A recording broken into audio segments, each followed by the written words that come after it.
تو یہ social media کی تاریخ کا پہلا کیس تھا، یہ دنیا کا پہلا کیس تھا جس میں 3 گستاخان کو اکٹھی سزائے موت ہوئی۔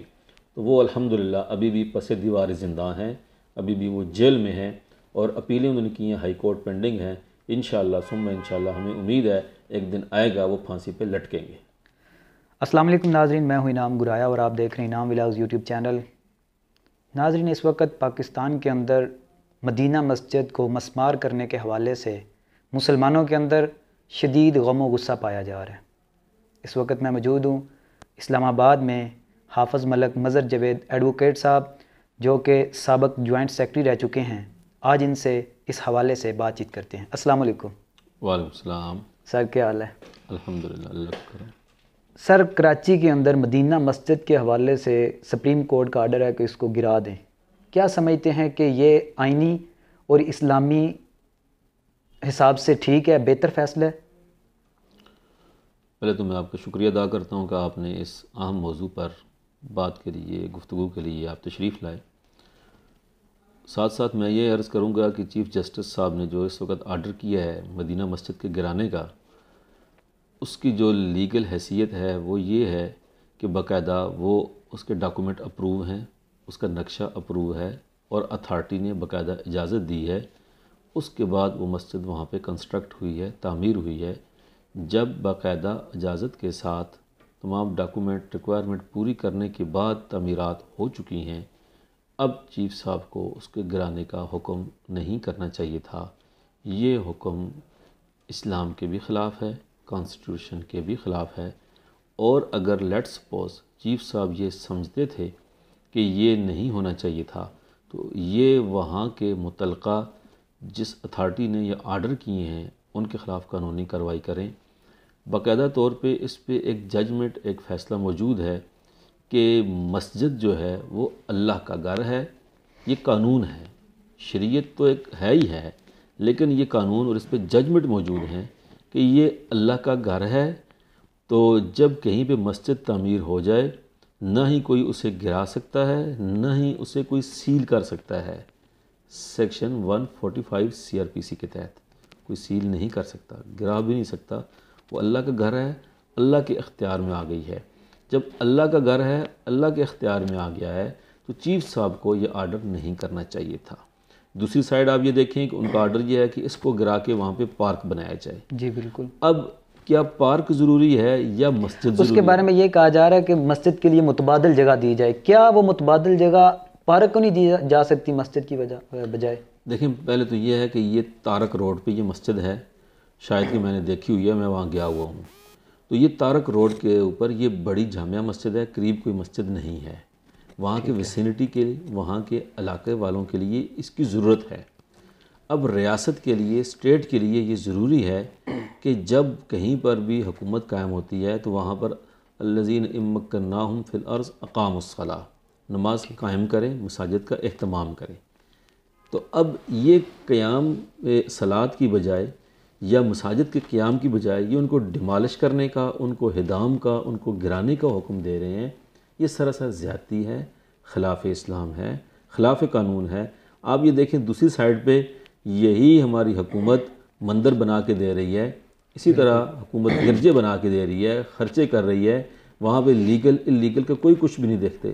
کچھ عرصہ پہلے اسلام آباد کے اندر آپ نے دیکھا تھا کہ ایسے ہی مندر کی تعمیرات کے لیے جگہ دی تھی CDA نے۔ تو یہ چیزیں خلاف اسلام ہیں، خلاف قانون ہیں، تو قطعاً یہ نہیں ہونا چاہیے، اور اس سے عوام کے اندر سخت اشتعال پایا جا رہا ہے۔ تو میں نے تو سنا ہے کہ اس پہ کوئی ریویو انہوں نے داخل کیا ہے۔ بہرحال یہ ہے کہ یہ اس کو مسجد کو کسی صورت گرانا نہیں چاہیے۔ ریویو داخل کیا گیا، لیکن چیف صاحب کا کہنا یہ ہے کہ اگر اس اپنے فیصلے کو میں واپس لے لیتا ہوں تو پھر تو سارے فیصلے واپس لینا پڑیں گے، وہ تو اپنے فیصلے پہ اٹے ہوئے ہیں۔ تو کیا سمجھتے ہیں کہ جب کوئی اس طرح کی عمارت تعمیر ہوتی ہے اس وقت وہ اپنے سارے جتنے بھی ادارے ان سے پرمیشن لینے کے بعد کرتے ہیں، کیا اس مسجد کو گرانے کی بجائے ان اداروں کو نہیں پکڑنا چاہیے؟ میں پہلے عرض کر چکا ہوں کہ جنہوں نے اجازت دی تھی ان سے جا کے پوچھیں وہی تم نے اجازت کیوں دی ہے۔ اب نسلہ ٹاور ہے، یہ وہاں پہ انہوں نے یہ میرا سوال تھا نیکسٹ کہ نسلہ ٹاور کے حوالے سے بھی یہی ہو رہا ہے۔ اب آپ دیکھیں نسلہ ٹاور، وہاں پر ہر طرح کے لوگ ہیں جنہوں نے ہیوی اماؤنٹ لگا کے وہاں پہ دکانیں خریدی، شاپس بنائی، فلیٹ بنائے، ٹھیک ہے. اب وہ بھی باقاعدہ طور پہ اپروو ہوا تھا. بالکل. اب ان کے خلاف کارروائی ان کو کرنی چاہیے. اب کمپنسیشن دینی چاہیے. نہ ہی کمپنسیشن دی گئی وہاں کے متاثرین کو، اور نہ ہی جس اتھارٹی نے یہ اپروو کیا تھا اس پہ ابھی تک کوئی ایف آئی آر نہیں ہوئی، کوئی قانونی کارروائی نہیں ہوئی. تو اس طریقے سے اپنی مشہوری کے لیے کہ میں اس طریقے سے آرڈر کروں گا، یہ گرا دو، وہ گرا دو، یہ توڑ دو، وہ کر دو، تو یہ چیزیں مشہوری نہیں بلکہ یہ بدنامی کا باعث بنتی ہیں، اور یہ عدلیہ کی بدنامی کا باعث بھی بنتی ہیں. تو ایسے نہیں ہونا چاہیے. ابھی تھوڑی دیر پہلے سوشل میڈیا پہ ایک ویڈیو دیکھ رہا تھا کہ کسی صاحب نے 50 کروڑ روپے کا کہا ہے کہ میں مسجد کے بدلے آپ کو 50 کروڑ روپیہ دیتا ہوں. کیا مسلمانوں کے جذبات کے ساتھ چیف جسٹس صاحب کھیل کے مسلمانوں کو بدنام کرنے کی کوشش نہیں کر رہے؟ دیکھیں بات یہ ہے کہ مسجد سیل نہیں کی جا رہی کہ اس کے بدلے 50 کروڑ روپے کوئی دے. بدلے میں کہیں اور جگہ پارک بنایا جا سکتا ہے 50 کروڑ میں. بنائیں، پارک بنائیں، جہاں بناتے ہیں بنائیں، پورے کراچی میں بنائیں، اور بے شمار ایسی جگہیں ہیں جہاں پہ پارک بن سکتے ہیں، بنے ہوئے ہیں بھی ہیں. میں خود گیا ہوں، میں نے کئی پارک وہاں پہ دیکھے ہیں. انہوں نے کہا ہے کہ مسجد کو ادھر ہی رہنے دیں، اس جگہ کے بدلے میں آپ کو پیسے دیتا ہوں. جی میں ان کی آفر بہت اچھی ہے. مسلمان ہیں، ان کا جذبہ ایمانی ہے کہ مسجد کو رہنے دیں، میں پیسے دیتا ہوں، آپ کہیں اور پارک بنا دیں. لیکن سوال یہ نہیں ہے کہ کوئی اور پیسے دے رہا ہے تو کوئی اور کہیں جگہ پہ پارک بنا دو. سوال یہ ہے کہ جب مسجد بنی ہے، قانون کے مطابق بنی ہے، اپروول دے کے بنی ہے، گرانے کا حکم کیوں دیا گیا؟ یہ نہیں ہونا چاہیے. سر میرا یہی سوال ہے کہ جو چیف جسٹس اس وقت پاکستان سپریم کورٹ کے چیف جسٹس ہیں، کیا انہوں نے آئین اور قانون کے اندر یہ نہیں پڑھا ہوا کہ کہیں پہ مسجد بن جائے تو اس کو نہیں گرانا؟ دیکھیں بات یہ ہے کہ یہ تو اس کا جواب چیف صاحب دے سکتے ہیں، ٹھیک ہے، کہ بھائی انہوں نے یہ آرڈر کیوں کیا یا یہ فیصلہ کیوں کیا. بات یہ ہے کہ ہمارے چیف جسٹس اس سے پہلے بھی تھے جنہوں نے آسیہ ملونہ کے کیس میں فیصلہ دیا تھا، اس کو بری کیا تھا. آج وہ یورپ میں بیٹھے ہوئے ہیں، نیشنلٹی لے کے بیٹھے ہوئے ہیں، انجوائے کر رہے ہیں، وہاں پہ ان کو پاسپورٹ ان کا ملا ہوا ہے. یہ لوگ جب اس عہدے پہ پہنچ جاتے ہیں تو پھر یہ اسلام کو نہیں دیکھتے، اور یہ پھر ایسے فیصلے کرتے ہیں جس سے انٹرنیشنل لا بھی ان کو پروٹیکٹ کرے، ان کو فیوچر میں تحفظ دے، اور یہ پھر باہر چلے جاتے ہیں، پاکستان رہتے بھی نہیں ہیں. تو ان کو یہ نہیں ہوتا کانسٹیٹیوشن کیا ہے، اسلام کیا ہے، عوام کیا ہے، قانون کیا ہے. بس انہوں نے پھر اپنے آپ مستقبل کو غیروں کے ہاتھوں میں دینا ہوتا ہے، یہ کرتے ہیں اس طرح. پاکستان میں کوئی حافظ قرآن جج نہیں بن سکتا.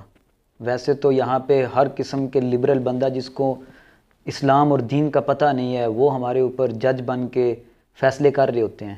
تو کیا سمجھتے ہیں کہ پاکستان کے اندر کوئی ایسا قانون بننا چاہیے کہ جس کے اندر مسلمان یا حافظ قرآن کو اس طرح کے بڑے عہدوں پہ فائز کیا جا سکے؟ دیکھیں اس میں قانون ایسا نہیں ہے کہ نہیں بن سکتا، ٹھیک ہے، لیکن یہ ہے کہ عملاً پریکٹیکل یہ ہے کہ نہیں پروموٹ ہو رہے، نہیں بن رہے. اس میں دیندار لوگوں کی ذمہ داری زیادہ ہے کہ وہ اس پہ توجہ دیں، وہ اپنے لوگوں کو تیار کر کے جوڈیشری میں بھیجیں، اسٹیبلشمنٹ میں بھیجیں، بیوروکریسی میں بھیجیں، پالیٹکس میں بھیجیں، صحافت میں بھیجیں، فوج میں بھیجیں، پولیس میں بھیجیں.